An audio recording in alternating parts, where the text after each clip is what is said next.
Middle class के एक पिताजी ने अपनी बेटी के लिए जो दामाद ढूंढा वो भी एकदम मिडिल क्लास का था। इनके मित्र ने पूछा कि मैंने सुना था कि तेरी बेटी के लिए अबजपति के घर से ऑफर आई थी, तूने नकार दी और ये मिडिल क्लास में तेरी बेटी को दे दिया तूने। उन्होंने बोला तुम्हारी बात बराबर है, जहाँ अबजपति के वहाँ से ऑफर थी मेरी बेटी के लिए, वहाँ मैंने सब कुछ चेक किया। बेटी को सुविधा बहुत दे रहे थे मगर सुरक्षा की कोई गारंटी नहीं थी। वो बोलते थे आपकी बेटी को हम गाड़ी दे सकते, बंगला दे सकते, मगर उन पर कोई अटैक न करे, उनके शील पर कोई अटैक न करे, वो जिम्मेदारी हम नहीं ले सकते हैं। और जिस जगह मैंने मेरी बेटी को दिया उसने इतना कहा कि आपकी बेटी को मैं हर तरह की सुविधा नहीं दे भी सकता हूँ मगर सुरक्षा 100% होगा कि इसके बाप की ताकत नहीं आपकी बेटी के सामने उंगली उठा सके या आंख खोल के देख सके। आज एक बहुत बड़ी चैलेंज देश के सामने आई है, ख़ास तौर पे महाराष्ट्र के लिए, कि चुनाव में किसको आगे लाना। हम ये चाहते हैं कि मैं खुद ये चाहता हूँ कि हमारी सुरक्षा की गारंटी कौन देता है। यदि एक बाप अपनी बेटी को अब्जों रुपये का घर मिलने के बावजूद भी वहाँ नहीं देता है मगर सुरक्षा की गारंटी देता है, वहीं यदि देता है तो हमें भी ये सोचना पड़ेगा इतनी बड़ी ताकत 5 साल तक जिसके हाथ में दे रहे वो हमारी सिल की, हमारे सदाचार की, हमारे संस्कार की, हमारे विरासत की, हमारे मंदिर की, हमारे संतों की सुरक्षा करेगा क्या नहीं करेगा। हम इतनी जल्दबाजी तो कभी नहीं करेंगे, इमोशनल किसी के तनाव में दबाव में आकर के वोट नहीं देंगे। मैं एक बात निश्चित तौर से कहूँगा, हमारे वहाँ 2 चीज़ लिखी है कि बाप बेटे के लिए, गुरु शिष्य के लिए, शिक्षक विद्यार्थी के लिए और नेता प्रजाजन के लिए 2 काम करने चाहिए, योग और क्षेम। अच्छा दे वो योग है और गलत से सुरक्षित करे उनका नाम क्षेम है। यदि मैं मेरे साधु को सब कुछ दे दूं मगर उनकी सुरक्षा नहीं करूं, ये नहीं चलता है। एक बाप अपने बेटे को सब कुछ दे मगर सुरक्षा नहीं करे तो नहीं चले। माने योग और क्षेम 2 चीज। जो भी नेता अच्छा होता है वो प्रजाजन को सुविधा देता है, सब कुछ देता है मगर क्षेम सुरक्षा करने की उनकी गारंटी 100% लेनी चाहिए। सिर्फ योग दे, मैं रिपीट करना चाहता हूँ, सिर्फ आपको गाड़ी मंगवा दे और सुरक्षा की गारंटी नहीं दे, उनके पास जाने की बात भी कभी मत करना। मैं बात वो करना चाहूँगा कि बरसों पहले बारडोली में 5:30 बजे सुबह नरेंद्र भाई का फ़ोन आया था, नरेंद्र भाई मोदी का, और मैंने आपको धन्यवाद दिया वो टाइम कि हिंदुस्तान में कहीं भी आग लगती है आप फायर ब्रिगेड बन के पहुँच जाते हो और आग को बुझाने का काम करते हो, इसके लिए मैं आपको धन्यवाद देता हूँ। सुबह 5:30 बजे जब मैंने बात की तो नरेंद्र मैंने मुझे इतना कहा, गुरुदेव धन्यवाद सुनने के लिए फ़ोन नहीं किया है, तो मैं ये वो आशीर्वाद चाहता हूँ हिंदुस्तान में किसी भी क्षेत्र में कहीं भी आग ही न लगे, ऐसा मुझे आशीर्वाद दो। फायर ब्रिगेड की जरूरत तो तब होती है, आग लगती है तब। मैं वो प्रयास में लगा हूँ कि हिंदुस्तान में कहीं आग न लगे और हिंदुस्तान पूरा सुख और चैन से जिए। एक बात बारडोली की, एक बात मैं करूँगा भाई खाला की, 2 साल पहले की, जब कोरोना की पहली लहर चल रही थी, बॉर्डर पे चाइना का बड़ा तनाव था, ऐसे माहौल में दोपहर को 2:30 बजे नरेंद्र भाई का फ़ोन आया और नरेंद्र भाई ने, मैं तो सोच भी नहीं सकता था कि इस तनाव के बीच में नरेंद्र भाई का फ़ोन आवे, और आप विश्वास नहीं कर पाएंगे, नरेंद्र भाई ने मुझे सबसे पहले पूछा था कोरोना की पहली लहर है, बहुत मामला गंभीर है, गुरुदेव मुझे इतना ही बताओ कि बम्बई में रहने वाले हर साधु और साध्वी को गोचरी पानी की व्यवस्था है कि नहीं और मेडिकल ट्रीटमेंट मिल रही है कि नहीं, कोई हॉस्पिटल, कोई डॉक्टर, कोई दवाई, कोई भी चीज़ की रिक्वायरमेंट गुरुदेव मुझे बता दो, मैं हर तरह की व्यवस्था करूँ। दिल्ली में बैठने वाला एक बड़ा प्रधान बम्बई में रहने वाले हर साधु और साध्वी के योग और क्षेम दोनों की चिंता करे, मेरी आंख में हर्ष के आंसू थे। नरेंद्र भाई ने 8 मिनट बात की। मैंने कहा नरेंद्र भाई इस माहौल में आप चिंता मत करो, यहाँ सब कुछ व्यवस्था है, ये सुरक्षा की गारंटी। मैं इतना ही कहना चाहूँगा कि एक तो सुरक्षा की गारंटी और नंबर 2 मैं ये कहना चाहता हूँ वफादारी और सुरक्षा दो चीज की गारंटी यदि कोई नहीं लेता है, उनको वोट देने का पाप कभी मत करना। लाखों लोगों के साथ विश्वासघात होगा। मैं आपसे पूछना चाहता हूँ, आप किस पार्टी को देंगे? मैं नहीं पूछना चाहता हूँ, आप बुद्धिमान हो। सब्जी लेने के लिए जाते हो, वो भी चेक करके लाते हो। अपने बेटे को स्कूल में रहते हो, वो भी चेक करते रहते हो। तो 5-5 साल तक हमारी शिक्षा की जिम्मेदारी, संस्कार की जिम्मेदारी, हमारी बहन बेटी की सुरक्षा की जिम्मेदारी हम जिनको दे रहे, उनको चेक नहीं करेंगे क्या वो वफादार है कि नहीं और सुरक्षा करने की ताकत रखता है कि नहीं? मैं आपको एक बताऊं, ये जो हाथ मैंने खड़ा किया ना, आप उसको देख लो। 4 अंगुली इकट्ठी है और अंगूठा अलग है। आप बोलोगे कि अलग होने के बावजूद एक तो है ना, मगर मैं ये कहना चाहूंगा, अलग है तो अलग पहचान क्यों रखता है? यदि साथ में रहना है तो साथ में रहो, पहचान साथ में रहो, अलग पहचान। तो पूछने वाले ने मुझे पूछा था दिल्ली में कि अलग पहचान रखने में दिक्कत क्या है? मैं दिक्कत है कि 4 अंगुली की अंगूठी होती है, मगर अंगूठा की कभी अंगुली नहीं होती है। रहना साथ में है और अलग पहचान रख करके अपनी औकात दिखाना है, मैं नहीं मानता हूं। मैं तो जैन साधु हूं। वोट किसको देना किसको नहीं देना, वो हजारों तरीके का प्रवचन लेक्चर तुम सुनते हो, आपके तुक्के में तुम सबको देखते हो। और मैं एक बात बताऊं, पूरी दुनिया में सबसे ज्यादा बजट यदि किसी का होता है, डिफेंस बजट होता है। इसलिए कि देश के लिए सुविधा नंबर 2 पे है, सुरक्षा नंबर 1 पर है। आज आप देखो, सुरक्षा की क्षेत्र में कौन कितना आगे है और कितनी सुरक्षा हमारी कर चुके हैं कि जिनकी हिसाबे हम आज पूरी निश्चिंतता से बैठे हैं। मैं एक बात और वो भी कहूंगा, एक जापान का एग्जाम्पल है। जापान में एक सेठ के घर पे चोर आया था। सेठ अकेले थे और चोर ने करोड़ों का माल इकट्ठा किया।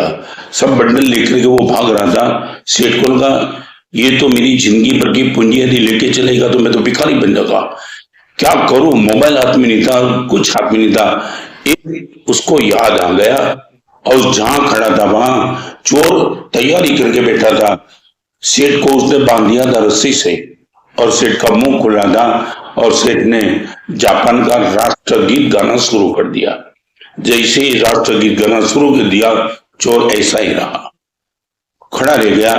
राष्ट्रगीत गाते गाते सेठ ने अपनी रस्सी छोड़ दी, फोन किया, पुलिस को बुला लिया और पुलिस ने चोर को अरेस्ट किया। बात मैं अभी पूछना चाहता हूं, अभी कहना चाहता हूं, जब जापान पुलिस ने चोर को अरेस्ट किया तब पूछा कि तू कैसे ऐसे ही शांत हो गया था? उसने बोला राष्ट्रगीत चलता था, राष्ट्रगीत का सम्मान करना, भले मैं चोर हूं मगर मेरी भी जिम्मेदारी है, इसलिए मैं बिल्कुल साइलेंट हो गया। और आप विश्वास नहीं करेंगे, वो चोर ने जैसे ही ये बात की, पुलिस ने चोर को छोड़ दिया, सेठ को अरेस्ट कर दिया। सेठ को अरेस्ट इसलिए किया कि राष्ट्रगीत गाते गाते चोर यदि निश्चिंत था और निष्क्रिय हो गया तो राष्ट्रगीत गाते गाते तुमने हमने फोन किया, इसका अर्थ है कि देश के प्रति तुम्हारी वफादारी नहीं है। मैं बोलता हूं, एक चोर भी राष्ट्रगीत गा करके यदि निष्क्रिय हो जाता है, डरता नहीं है, तो यहाँ राष्ट्रगीत का विरोध करने वाले भी कई लोग हैं। मैं ये कहना चाहता हूँ, जिसको राष्ट्र के प्रति प्रेम नहीं है, जिस राष्ट्र में रहना है, जिस राष्ट्र का अन्न खाना है, जिस राष्ट्र में बिजनेस करना है, जिस राष्ट्र की हर तरह की सुविधा स्वीकारना है, और राष्ट्रगीत के प्रति यदि ऐतराजी व्यक्त करते हैं, तो आप सोच लेना कि 5 साल तक हम एक दिन भी नहीं दे सकते ऐसी व्यवस्था। तो 5-5 साल तक व्यवस्था देने के बाद, मैं रिपीट करूं, गलत व्यक्ति को 5 साल देना माने 25 साल वापिस चला जाना। ये 5 साल मत समझना, 5 साल दिया तो मे भी पॉसिबल, क्या तूफान आ सकता है। तो कई लोग मुझे पूछ रहे गुरुदेव, और महत्वपूर्ण बात बताऊं, अभी 10 दिन के पहले ही नरेंद्र भाई मोदी से मेरी मुलाकात हुई। 20 मिनट में आपकी जो शालीनता, आपका प्यार, संत के प्रति प्रेम, आशीर्वाद की भूख और जो वादा दिया गुरुदेव, मैं बोला नरेंद्र भाई इस उम्र में कितना भागते हो? गुरुदेव देश को छोड़ के कुछ नहीं है, किसी भी हिसाब से देश की सुरक्षा बनी रहे, देश में अमन चैन फैला रहे, न कोई व्यक्ति मुख्य है, देश केंद्र स्थान पे है। मेरी उम्र चाहे कितनी हो गई, आपने मुझे पूछा गुरुदेव आप क्यों थक गई इस उम्र में? नरेंद्र भाई की स्फूर्ति तो ठीक थी, शरीर शरीर का काम करता है, इनका हृदय, इनकी आंखों का भाव, चेहरे की मुस्कान। और जब आपने ये बता दिया कि गुरुदेव किसी भी हिसाब से देश की सुरक्षा करना मेरी जिम्मेदारी है, उनके लिए जो भी सहन करना पड़ेगा मैं सब कुछ कर लूंगा। 24 मिनट में 14 मुद्दे पर बात हुई। इनमें सबसे टॉप मुद्दा था देश की सुरक्षा का, प्रजाजनों की सुरक्षा का, हर एक को सुविधा रहे, रिक्वायरमेंट इनकी खत्म हो जाए, डिजायर की बात आगे करेंगे, मगर छोटा सा छोटा आदमी उनकी भी रिक्वायरमेंट पूरी हो जाए और बड़े अमन और चैन से हिंदुस्तान में जिंदा रहे। माने में ये कहना चाहता हूं, यदि अब्जों रुपए का डिफेंस बजट होता है तो देश के लिए डिफेंस बजट टॉप है, हमारे ये डिफेंस गवर्नमेंट टॉप है। जो सुरक्षा की बांहेधरी दे उनको ही वोट देना है। और एक बात मैं कहना चाहूंगा, मुझे बहुत प्यारा एग्जाम्पल है कि क्लास में मॉनिटर बहुत तूफान करता था, बहुत तूफान माने बदमाशी करता था। एक लड़के ने 10 बार लड़के इकट्ठे होकर प्रिंसिपल के पास गए और प्रिंसिपल के पास जाके पूछा, सर इतना बदमाश मॉनिटर पूरे क्लास को बांध में रख करके बैठा है, ऐसे मॉनिटर क्यों? प्रिंसिपल ने लड़के को डांटा कि जिस दिन मॉनिटर का चुनाव था उस दिन तुम लोनावाला घूमने के लिए निकल गए थे, तुम्हारी जिम्मेदारी थी, चुनाव था तब इस मॉनिटर को रिजेक्ट करना था, तुम निकल गए, तुम्हारी उपेक्षा ने इस बदमाश मॉनिटर को केंद्र में लाके रख दिया। मैं ये कहूंगा 20 तारीख एक भी व्यक्ति घर पे न रहे, ये आपकी उपेक्षा में भी पॉसिबल। बदमाश मॉनिटर को क्लास में नहीं, वो तो 50 का क्लास था, ये करोड़ों की प्रजा का प्रश्न है। तो कभी भी ऐसा न हो कि तुम सोते रहो, माथेरान महाबलेश्वर निकल जाओ। मैं तो ये कहूंगा, या मेरे साथ अभी मेरी साधना चल रही है, बम्बई वाले कितने लड़के मेरे साथ उत्तर साधक के नाम से है, मेरी साधना 20 तारीख को पूरी होती है। मैंने सब साधकों को बोल दिया कि मेरी साधना खत्म होने के बाद तुम मुंबई निकल जाओ और वोटिंग का तुम्हें मिला अधिकार, इनका सही में उपयोग करो। हमेशा के लिए इतने साल तक वो सब मेरे साथ रहते थे, आज मैंने मना किए कि वोट देना तुम्हारी जिम्मेदारी है। मैं सभी को कहना चाहता हूँ, एक भी व्यक्ति घर पे न रहे, वोट देने के लिए जाए। और क्राइटेरिया 2 ही रखना, एक तो वफादारी और सुरक्षा, 2 की जिम्मेदारी ले। अनब सनब बात कोई भी करूं को हाथ जोड़ के ना बोल देना आपकी बात सुन लिया, हम वोटिंग तो इनको ही करेंगे। रिपीट करना चाहता हूं, दुर्जन को सज्जन बनाना आसान है, मगर सज्जन को संगठित बनाना टफ है। और कभी कभी सज्जन संगठित भी बन जाते हैं तो सक्रिय नहीं बनते। मैं आज ये कहना चाहता हूं, आप सज्जन हो, सज्जन की मैं आपको उपाधि देने के लिए तैयार हूं, मगर सक्रिय हो जाना। सक्रिय होकर के आप, आपके मित्र, आपकी पत्नी, जिनको भी वोटिंग का अधिकार है, उन सबको घर से ले जाना और जितनी भी ताकत हो लास्ट मिनट तक वोटिंग का जो समय है वहां तक वोटिंग का उपयोग करना। मैं तो यहाँ जो 20 मिनट नरेंद्र भाई से सुना ना, पीएम होने के बाद इतनी नजदीक से वो अकेले थे। आप विश्वास करो, एक संघ के प्रति आपका भरोसा क्या होगा। एक सिक्योरिटी का आदमी आपने नहीं रखा था, सबको ना बोल दिया। इतना पवित्र एक पुरुष, संत पर इतना भरोसा। और मैंने भी सिर्फ और सिर्फ देश की ही बात रखी, जो बात रखनी थी वो ऑर्गेनिक खाद, फर्टिलाइजर खाद, जो देश के लिए महत्वपूर्ण बात थी, देश की स्वास्थ्य की, सुरक्षा की, शिक्षा की, सब कुछ बात आपसे की। और तब मैंने कहा, नरेंद्र भाई हम आपको अंतर के आशीर्वाद देते कि देश की सुरक्षा के लिए आप, आपकी पूरी टीम, आपके सहयोगी, आपके साथ में रहने वाले जो भी है पार्टी, उन सबको मेरी ओर से परमात्मा के नाम से खूब खूब आशीर्वाद है कि आप सत्ता पे रहो और पूरे देश की प्रजाजन को आगे लाओ। और इस देश को, आज पूरी दुनिया हिंदुस्तान का नाम ले रही है। नरेंद्र भाई की पुतिन से भी दोस्ती, ट्रंप से भी दोस्ती, जेलेंस्की की भी दोस्ती। ये कितने सालों के बाद ऐसा पीएम हमने देखा है जो पूरी दुनिया के साथ दोस्ती रख के बैठा है। मैं तो यही कहना चाहूंगा आज मुझे सुनने वाले को कि पुतिन और यूक्रेन यदि नरेंद्र भाई की मध्यस्थी चाहता है इस युद्ध के समय में, तो हम देश कहां जाएंगे। ये दुनिया युद्ध मध्यस्थी चाहती है नरेंद्र भाई की, और हम इनको नाराज करेंगे।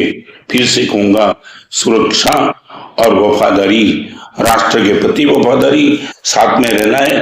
अंगूठा की तरह अलग पहचान मत रखो, साथ में रहो तो साथ में रहो, और पूरे देश को कंधे से कंधे मिलाकर राष्ट्र प्रेम, परिवार प्रेम और विश्व प्रेम, ये तीनों प्रेम आप सबके हृदय में प्रतीत हो जाए, यही मेरी ओर से मंगल कामना, शुभ कामना और अंतर के आशीर्वाद।